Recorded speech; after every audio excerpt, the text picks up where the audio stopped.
दोस्तों गजब हो गया। शपथ से पहले ही 97 सीटों पर धांधली का महा खुलासा हुआ। वीडियो हुआ लीक। अब क्या कोर्ट कराएगा दोबारा मतदान? स्वागत है आप सभी का। आप देख रहे हैं द राजनीति का विशेष सेगमेंट खबर और विश्लेषण। मैं हूं जबार खान। तो क्या बिहार में वाकई एनडीए के 202 सीटें आने के पीछे दरअसल चुनाव आयोग ने ऐसा मैकेनिज्म तैयार किया था शाह के आदेश पर, जिसकी भनक किसी को न लग सके? आखिर कौन सा रास्ता अपनाया था शाह के इशारे पर ज्ञानेश कुमार ने कि बिहार के अंदर सांप भी मर जाए और लाठी भी ना टूटे? आखिर 97 सीटों पर किस तरीके से महाधांधली की गई, जिसकी खबरें आ रही हैं, और जो वीडियो लीक हुआ है वो तो आपको सन्न कर देगा। विस्तार से दोस्तों आपको सब कुछ बताते हैं।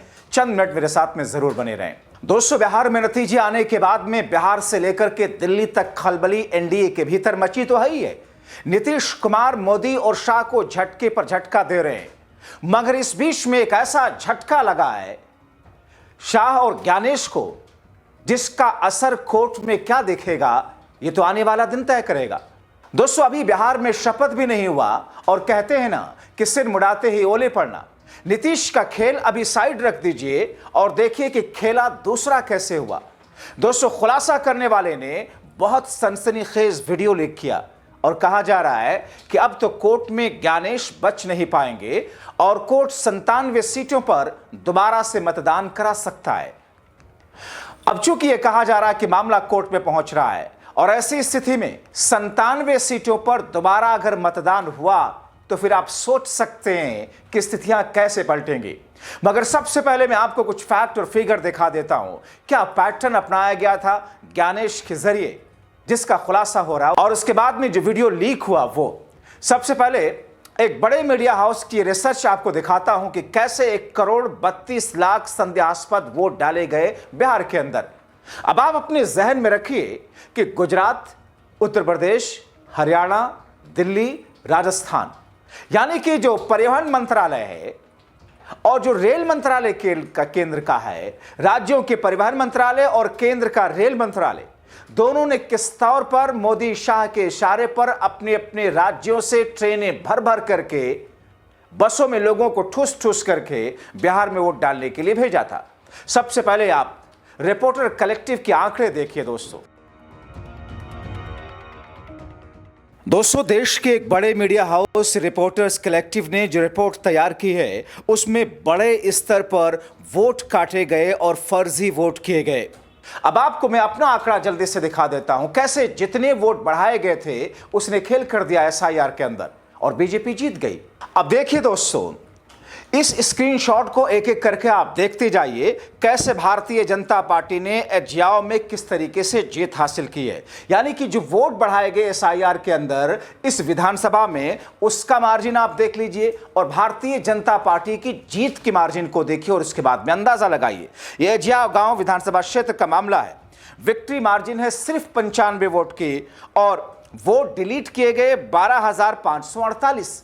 इसके बाद में दूसरा आप देखिए, ये बलरामपुर है। एनडीए का प्रत्याशी यहां पर जीतता है 389 वोटों से और वोट डिलीट किए गए 17,675। आप देखिए बख्तियारपुर को, जो विक्ट्री का जीत का मार्जिन है वो है 981 वोट का और वोट डिलीट किए गए एसआईआर में 9,193। इसी तरीके से आप देखिए बेलागंज में जीत का मार्जिन है 2882 वोट और वोट डिलीट किए गए 15,061 वोट। इसी तरह आप देखिए औरंगाबाद की सीट पर विक्ट्री मार्जिन है 6,794 वोट की और यहां वोट डिलीट किए गए 18,555 वोट। दरअसल दोस्तों, ये सारी की सारी स्थितियां ये दर्शाती हैं कि किस तौर पर चुनाव आयोग ने जो वोट डिलीट किए, उन डिलीशन में भारतीय जनता पार्टी की जो बहुत कम विक्ट्री मार्जिन है, जहां पर पहले वो हार रही थी, मगर जहां पर वोट डिलीट किए गए उन जगहों पर बीजेपी जीत गई है। और ऐसी कम से कम 97 ऐसी सीटें हैं दोस्तों जहां पर वो डिलीशन और भारतीय जनता पार्टी या फिर एनडीए के किसी प्रत्याशी की जीत हुई बहुत कम मार्जिन से। यानी कि जितने वोट डिलीट चुनाव आयोग ने किए थे उस सीट पर भारतीय जनता पार्टी को फायदा हुआ। अब आपको वीडियो दिखाता हूं जिससे दूध का दूध और पानी का पानी हो जाएगा। देखिए दिल थाम करके और सुनिए, सोचिए, दिमाग लगाइए किस तौर पर भारतीय जनता पार्टी ने यह खेला किया है। कितने आसानी के साथ सरल शब्दों में सरल जी ने इस वीडियो में जो बातें दर्शाई हैं बहुत ही सनसनीखेज हैं और इसीलिए कहा जा रहा है कि कोर्ट में मैटर जा रहा है और कोर्ट इस पर अपना फैसला सुनाएगा। 97 सीटों पर दोबारा मतदान हो सकता है। तो आप ध्यान से सुनना, 60 सेकंड में आप पूरी गेम समझ जाएंगे। और अगर आपने एक बार इस पैटर्न को देख लिया तो फिर इसे अनदेखा नहीं कर पाएंगे। हर एक सीट जहां एनडीए ने महागठबंधन को हराया है, एसआईआर में जितने वोटर्स डिलीट हुए हैं वो जीत के मार्जिन से ज़्यादा निकले हैं। मैं आपको कुछ एग्जाम्पल देता हूँ। अगाई गांव करके एक सीट है जहाँ पे 12,500 समथिंग वोटर्स डिलीट हुए, विक्ट्री मार्जिन सिर्फ 95। बलरामपुर में 17,500 वोटर्स डिलीट हुए, विक्ट्री मार्जिन सिर्फ 389। बख्तियारपुर में 9,200 वोटर डिलीट हुए, विक्ट्री मार्जिन 981। बेलागंज में 15,200 वोट डिलीट हुए, विक्ट्री मार्जिन 2,800। औरंगाबाद में 18,500 वोट डिलीट हुए, विक्ट्री मार्जिन 6,700। ये सारी सीट्स पिछले चुनाव में महागठबंधन के पास थी और इस बार एनडीए ने जीती है। और मैं अब तक 150 सीट्स के रिजल्ट देख चुका हूं और एसआईआर से उसको टैली कर चुका हूं। ऐसी 5 नहीं 30 से भी ज़्यादा सीट है जिसमें यही पैटर्न नज़र आता है। और सुनिए, I have not come across a single seat जहां पर महागठबंधन जीता हो, लास्ट टाइम वो सीट एनडीए की हो और उसका विक्ट्री मार्जिन डिलीटेड वोटर से कम है। तो क्या ये संयोग था या ये प्रयोग था? ये बिल्कुल संयोग नहीं था। इसमें आप फर्दर डिग करेंगे तो एक और इंटरेस्टिंग पैटर्न निकल कर आएगा। जहां महागठबंधन जीत भी गया है वहां मार्जिन गिरा है जहां जितना डिलीशन सबसे ज्यादा हुआ है। फॉर एग्जाम्पल, ब्रह्मपुर करके एक सीट है, लास्ट टाइम आरजेडी के शंभुनाथ यादव जीते थे यहाँ से 51,000 वोट से। इस बार उनकी विक्ट्री मार्जिन वो गिर के 3,000 हो गई और एसआईआर में यहाँ पे 16,000 वोट डिलीट हुए थे। उसी तरह आप देखेंगे विभूतिपुर करके एक असेंबली कॉन्स्टिट्यूएंसी है, लास्ट टाइम सीपीआईएम के अजय कुमार यहाँ से जीते थे 41,000 वोट्स के मार्जिन से। इस बार उनका विक्ट्री मार्जिन गिर के 10,000 हो गया है और यहाँ एसआईआर में 11,000 से ज़्यादा वोट डिलीट हुए हैं। तो फॉर्मूला सिंपल है, जितना डिलीशन उतना एनडीए को फ़ायदा, जितना डिलीशन उतना महागठबंधन को नुकसान।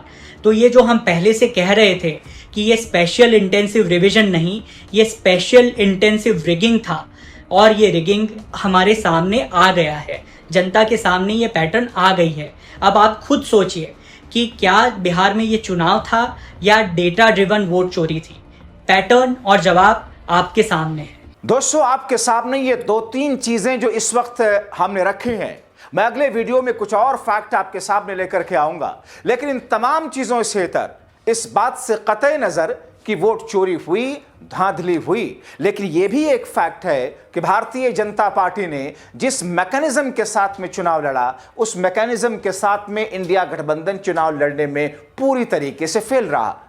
अब ऐसी स्थिति में दोस्तों, दोष सिर्फ वोट में धांधली या चुनाव में धांधली का ही नहीं, बल्कि इंडिया गठबंधन को जब ये पता है कि उनका मुकाबला मोदी और शाह जैसे नेताओं के साथ में है, जिनके साथ में कथित तौर पर चुनाव आयोग और एजेंसियां मिली हुई है, तो फिर उनको अपने स्तर की तैयारी को और बड़े पैमाने पर रखना बेहद जरूरी था।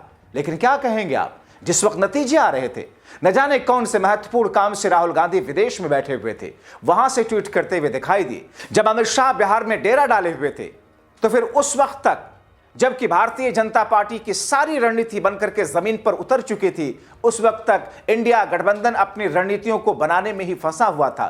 इंडिया गठबंधन ये तय नहीं कर पा रहा था कि क्या मुख्यमंत्री के चेहरे का ऐलान करना है या नहीं करना है। यानी कि बीजेपी हर जगह पर इंडिया गठबंधन के मुकाबले सवा शेर होती हुई नजर आई। लेकिन उन तमाम चीजों को भी अगर जोड़ घटाव कर लें तो उसमें ज्यादा से ज्यादा 15 सीटों का फर्क नहीं होता। 15 सीटों से ज्यादा का फर्क नहीं होता भारतीय जनता पार्टी की बेहतर तैयारियों में और इंडिया गठबंधन की कम तैयारियों में। लेकिन दोस्तों, जिस अंदाज में आप देखिए एसआईआर में जहां जहां पर वोट डिलीट किए गए, वहां वहां पर किस तौर पर बहुत कम मार्जिन के साथ में भारतीय जनता पार्टी की विजय हुई या एनडीए के प्रत्याशी की विजय हुई है। अब एक ऐसी स्थिति है जिसमें इस वक्त इंडिया गठबंधन और फैक्ट एंड फिगर के साथ में कोर्ट पहुंच रहा है। माना यह जा रहा है कि इन तथ्यों के आधार पर कोर्ट कहीं ना कहीं कोई ना कोई ऐसा एक्शन तो जरूर लेगा। वो दिन चले गए जब चुनाव आचार संहिता लगने के बाद से लेकर चुनावी प्रक्रिया पर सिर्फ चुनाव आयोग फैसले लेता था। कोर्ट कोई भी हो, सुप्रीम कोर्ट भी फैसले लेने से बचता था, लेकिन सुप्रीम कोर्ट ने हाल के वर्षों में कुछ ऐसे फैसले लिए हैं जिससे यह कहा जाता है और इंडिया गठबंधन की उम्मीद बंधी है कि इन फैक्ट को रखने के बाद कोर्ट दोबारा से 97 सीटों पर मतदान कराएगा। हालांकि इस बीच में एनडीए की सांसें तो वैसे ही अटकी हुई हैं, क्योंकि नीतीश कुमार ने मोदी और शाह दोनों की बात को खारिज कर दिया है। कैसे? आप मेरा दूसरा वीडियो देखिए। आप क्या सोचते हैं दोस्तों इस महाधांधली और 97 सीटों की इस गुणा गणित पर? अपनी राय कमेंट बॉक्स में जरूर लिखें। अभी के लिए इतना ही, शुक्रिया।